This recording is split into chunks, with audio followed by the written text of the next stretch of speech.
আজ আমাদের যে আলোচনার বিষয় তা হচ্ছে মেট্রো রেলের যুগে বাংলাদেশ, এবং আপনাদেরকে যদি আমি একটু বলতে চাই যে বহুল প্রতীক্ষিত মেট্রো রেলের যুগে ইতোমধ্যে বাংলাদেশ প্রবেশ করেছে। এটা উন্নয়নের অগ্রযাত্রায় আরও একটি মাইলফলক হিসেবে অবশ্যই বাংলাদেশের উন্নয়নে যুক্ত হলো। দর্শক, আজকে আমরা আমাদের স্টুডিওতে অতিথি হিসেবে পেয়েছি অধ্যাপক কর্নেল অবসরপ্রাপ্ত কাজী শরীফ উদ্দিনকে, পরিচালক, বঙ্গমাতা শেখ ফজিলাতুন্নেছা মুজিব বিজ্ঞান ও প্রযুক্তি বিশ্ববিদ্যালয়। আপনাকে স্বাগত জানাচ্ছি আমাদের আয়োজনে। ধন্যবাদ কর্তৃপক্ষকে।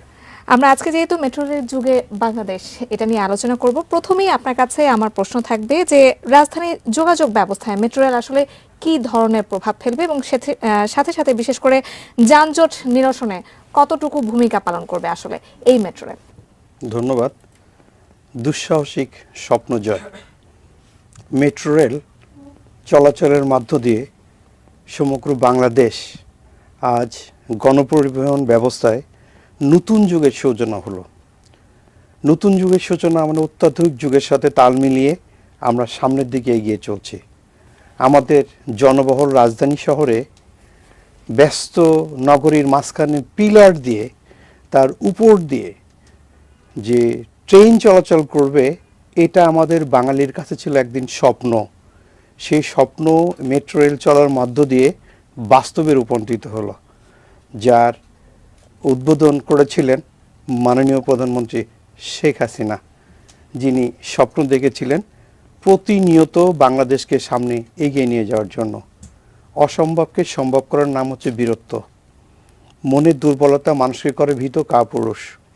প্রত্যেকটা কাজ যখন আমরা করতে যাই তার প্রতিকূলতা প্রতিবন্ধকতা আসেই। এই প্রতিকূলতা প্রতিবন্ধকতা অতিক্রম করে কাজটাকে যখন সাকসেসফুলে মানুষের জনসেবার দোরগোড়ে নিয়ে আসে, সেটি হচ্ছে সার্থকতা। তা আজকে আমাদের এই শৃঙ্খলাপূর্ণ একটা যোগাযোগ সিস্টেম শুরু হয়ে গেল। এটা পথে কোনো যাত্রা বিরতি হবে না, এটা হাত দিয়ে সিগন্যাল দিয়ে বন্ধ করা যাবে না, এটা পুলিশ বা ট্যাক্স বা চাঁদাবাজিদের আঁচড়ে পড়বে না। পূর্ণ শৃঙ্খলা নিয়ে আমাদের মাথার উপর দিয়ে রাজধানীর এক প্রান্ত থেকে অন্য প্রান্তে চলে যাবে। আমরা জানি প্রথমে যে যাত্রাটা শুরু হয়েছে এটা হচ্ছে দিয়াবাড়ি থেকে আগারগাঁও পর্যন্ত। তা দিয়াবাড়ি থেকে আগারগাঁও পর্যন্ত আসতে আমাদের 10 মিনিট 10 সেকেন্ড সময় লাগবে, যেখানে মাননীয় প্রধানমন্ত্রী নিজে, ওনার মন্ত্রিপরিষদের সদস্য, মাননীয় স্পিকার এবং সকল শ্রেণীর লোক 200 জন যাত্রী নিয়ে প্রথম আমাদের যাত্রা শুরু করলেন। তো এই যাত্রা শুরু করাটা সত্যি আমাদের দুঃসাহসিক স্বপ্ন জয়। একেবারেই তাই। বাংলাদেশে আসলে এই প্রথম মেট্রো রেলের যুগের আসলে শুরু হলো, বা সংস্কৃতিরও শুরু হলো, যেটা আমরা বলতে পারি। এর সঙ্গে সঙ্গে আমরা আসলে কতটা খাপ খাইয়ে নিতে পারবো বলে আপনার মনে হয়, বা এর যে ব্যবহার বিধি বা যাত্রীদের যে প্রশিক্ষণের একটা ব্যাপার আছে, তার কি কোনো দরকার ছিল কিনা আগে থেকে? অবশ্যই। মানুষ প্রত্যেকটা সেক্টরে আমাদের শিক্ষার প্রয়োজন। লেখাপড়া শিখতে গেলে যেমন আমাদের কোচিং করে, প্র্যাকটিস করে, শিখে, শিক্ষিত হয়ে তারপর শিখাতে হয়। The train, that to metro train, metro rail, যেটা আমাদের ভূমি থেকে না ভূমির উপর দিয়ে চলাচল করবে, সেটাকে কেমন করে উঠতে হবে, কেমন করে এক প্রান্ত থেকে আরেক প্রান্তে যাতায়াত করবে, কেমন করে রেল থেকে বের হতে হবে, এটা আমাদের সবার জানার বিষয়। প্রথম যেমন প্লেন শুরু হয়েছিল, এটা ছিল আমাদের কৌতূহল। প্রথম যেমন ডুবোজাহাজ তৈরি হয়েছিল, এটা ছিল কৌতূহল। প্রথম যেমন আমাদের metro underground rail, Bangabandhu tunnel শুরু হয়েছে, এটা ছিল কৌতূহল।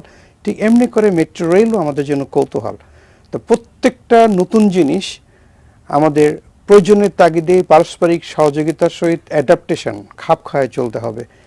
আমাদের নাগরিকদের নিজ নিজ দায়িত্ব থেকে আমাদের সচেতন হতে হবে, কেমন করে টিকিট কাটতে হবে।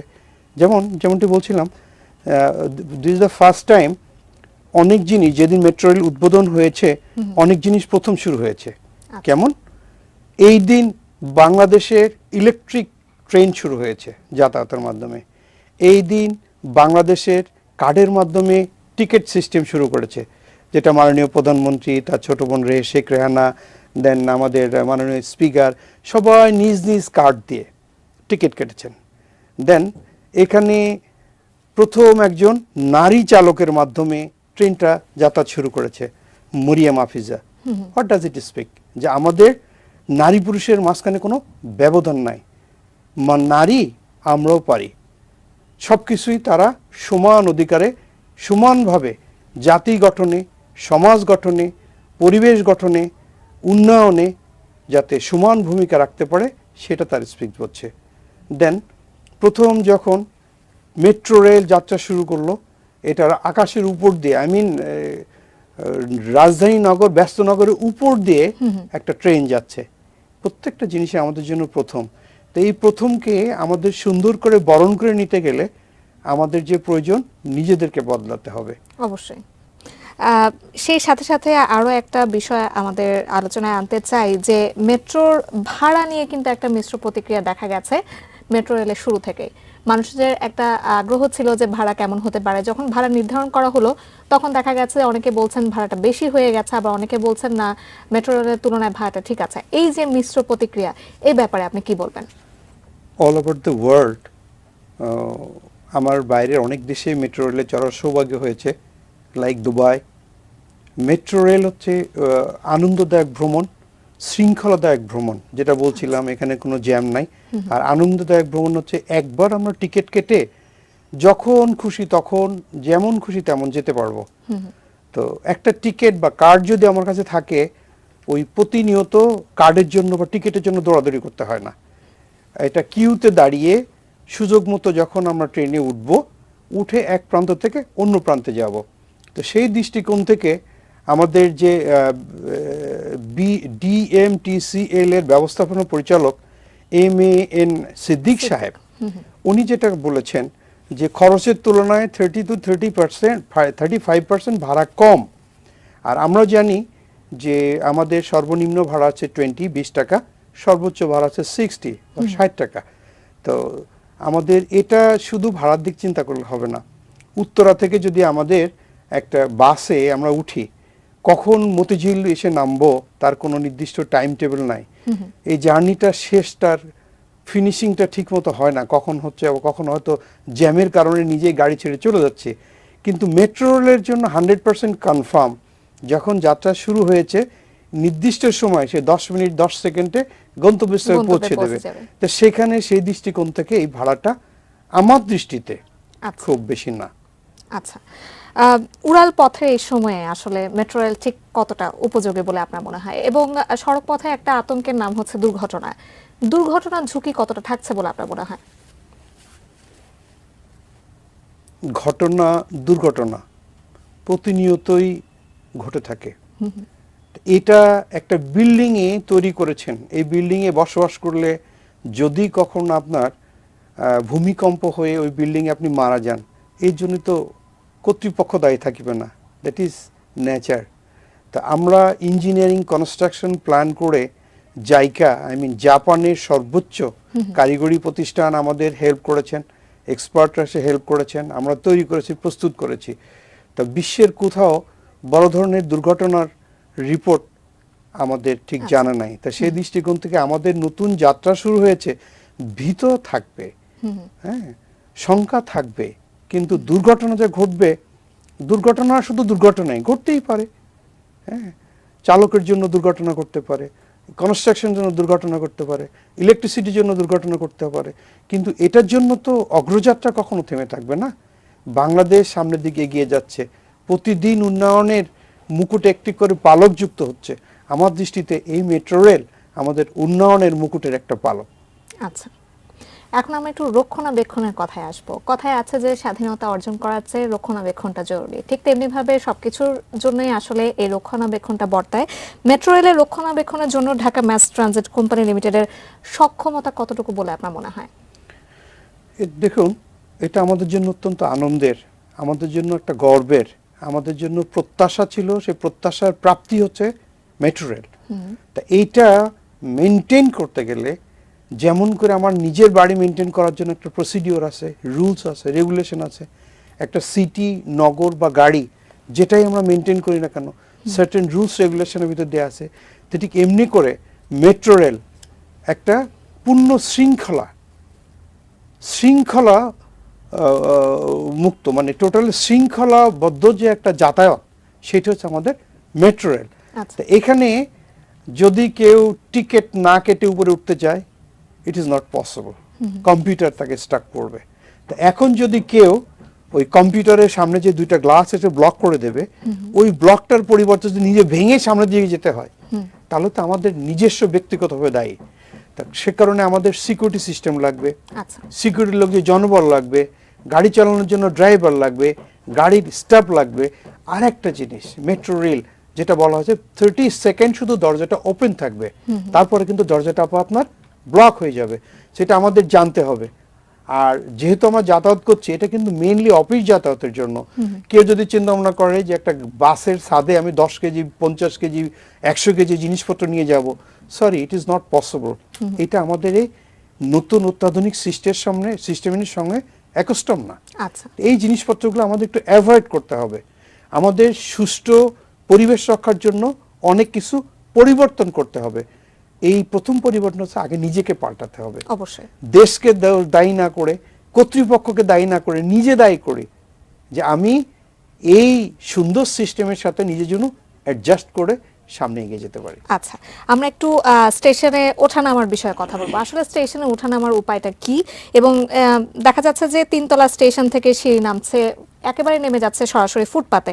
এতে ফুটপাতে অধিকাংশ জায়গা চলে যাওয়া আসলে যাত্রীদের ওঠানামায়ও কিন্তু একটা সমস্যা থেকে যাচ্ছে, এবং জায়গাটাও সংকুচিত হয়ে আসছে।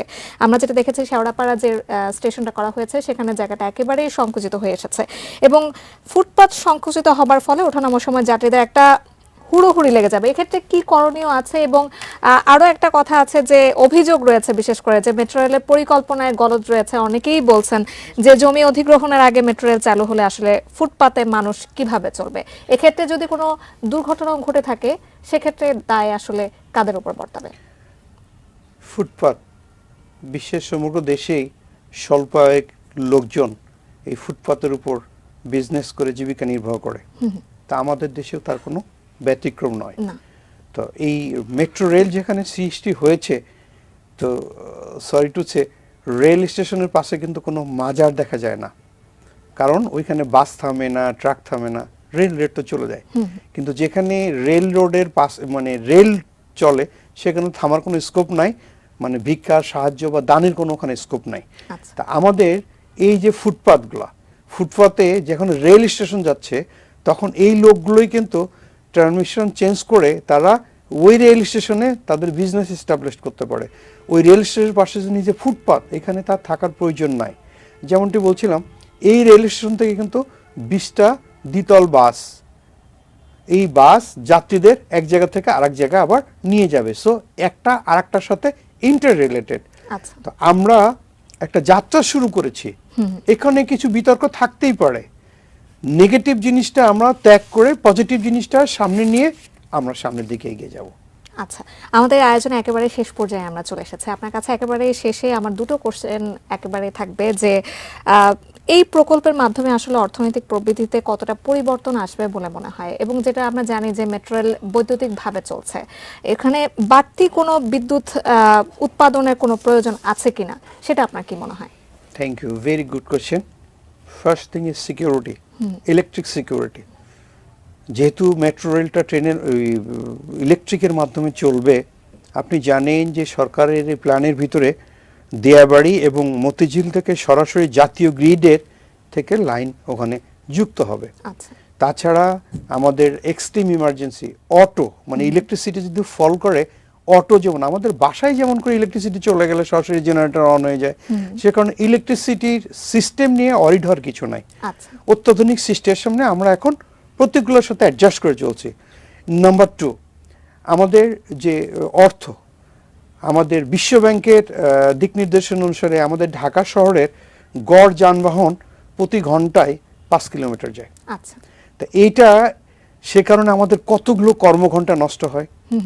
আমাদের অন্যান্য বিশ্বের মতো ক্যাশমেন্ট সিস্টেম না, যে আমি মতিঝিল এরিয়ায় চাকরি করি, আমার বাসা মতিঝিলে থাকতে হবে, বা আমার বাচ্চা ধানমন্ডি এলাকায় আমি বসবাস করি, আমার বাচ্চা ধানমন্ডিতে ভর্তি হবে। চেষ্টা করছে, আস্তে আস্তে অ্যাডজাস্ট হবে। সেই দৃষ্টিকোণ থেকে এক প্রান্ত থেকে অন্য প্রান্তে যাওয়ার জন্য খুব ইজি হয়ে, সহজ হয়ে হচ্ছে এই ইলেকট্রিক ট্রেন। তা ইলেকট্রিক ট্রেনের জন্য আমাদের কতগুলো কর্মঘণ্টা নষ্ট হচ্ছে। এই কর্মঘণ্টা যখন আমাদের জাতীয় গ্রিডে জাতীয় কর্মঘণ্টা আমরা দিচ্ছি, আমরা অফিসে কাজ করতে পারছি, ডেফিনেটলি আমাদের কাজগুলো তত দ্রুত এগিয়ে যাবে। 10 দিনের কাজ আমরা একদিন পাবো, 10 দিনের সোর্স অফ ইনকাম আমরা একদিনে পাচ্ছি। সো আমাদের ন্যাশনাল সোর্স অফ ইনকাম এটা কন্ট্রিবিউট করছে। জাতীয় যে আমাদের ইনকাম এটা এখানে যখন কন্ট্রিবিউট করবে, সো ওয়ার্ল্ডের সাথে আমরা যে ইকোনমির সাথে কম্পিটিশন করে মার্জেস উইথ দ্য সারাউন্ডিং তাল মিলিয়ে সামনের দিকেই যাব। সত্যি এটা আমাদের জন্য একটা স্বপ্ন ছিল, এটা বাস্তব। আমাদের এখন দিনক্ষণ অপেক্ষা করতে হচ্ছে না, মাসভর অপেক্ষা করতে হচ্ছে না, আমাদের বছর অপেক্ষা করতে হচ্ছে না। আমাদের অলরেডি সেই মাহেন্দ্রক্ষণ এসে আমরা যাত্রা শুরু করেছি। এই যাত্রা শুভ হোক। সকল যারা ক্রিটিসাইজ করছেন তাদেরকেও ধন্যবাদ। তারা এই ক্রিটিসাইজ করেছেন বলেই আমাদের অনেক কিছু সংশোধন করে পরিসংশোধন করে আজকে আমরা বাস্তবে রূপান্তরিত করেছি। দুঃসাহসিক স্বপ্নের জয়ে সামনে এগিয়ে যাবে বাংলাদেশ। ধন্যবাদ মাননীয় প্রধানমন্ত্রী, ধন্যবাদ কর্তৃপক্ষকে। একেবারেই তাই, আপনাকে অসংখ্য ধন্যবাদ। আসলে আমরা আমাদের আয়োজনে একেবারেই শেষ পর্যায়ে যেহেতু চলে এসেছি, একটু বলতে চাই যে এই মেট্রো রেল আসলে 2021 সালের 16 ডিসেম্বর উদ্বোধন করার কথা থাকলেও এটা সত্যি যে নানা প্রতিবন্ধকতার কারণে বারবার এই প্রকল্পের মেয়াদ বাড়ানো হয়েছে। তবুও শেষ পর্যন্ত যে আশার আলো ফুটে উঠেছে তাকে কিন্তু কোনোভাবে আসলে খাটো করে দেখার কোনো রকম অবকাশ নেই। এবং সাধারণ মানুষ হিসেবে কাজে এগিয়ে নেওয়ার ক্ষেত্রে যে জটিলতাগুলো থাকবে তা নানাভাবে আমাদের কাছে অজানা থাকবে, এটাই স্বাভাবিক। তারপরেও উন্নয়নের অগ্রযাত্রায় মেট্রো রেল নিয়ে নতুন সম্ভাবনা যে দুয়ার খুলে যাবে তার আশাবাদ আমরা রাখতেই পারি। অসংখ্য ধন্যবাদ আপনাকে আমাদের এই আয়োজনে যুক্ত হবার জন্য। ধন্যবাদ কর্তৃপক্ষকে। এই কাজ করতে গিয়ে যে কর্মবিলগুলো জীবন বিসর্জন দিয়েছেন, মারা গেছেন বা হত্যা করা হয়েছে, তাদের আত্মার শুভকামনা করে আজকে আমি আমার কথা শেষ করছি। অবশ্যই তাদের প্রতিও আমাদের শ্রদ্ধা থাকবে। দর্শক, আমাদের এই মেট্রো রেলের আয়োজন আমরা এখানে শেষ করছি। অন্য কোনো দিন আমরা নিশ্চয়ই আরো অন্য কোনো বিষয় নিয়ে চলে আসবো। ঠিক ততক্ষণ পর্যন্ত নিশ্চয়ই আপনারা এটি নিউজের সঙ্গে থাকবেন। অসংখ্য ধন্যবাদ।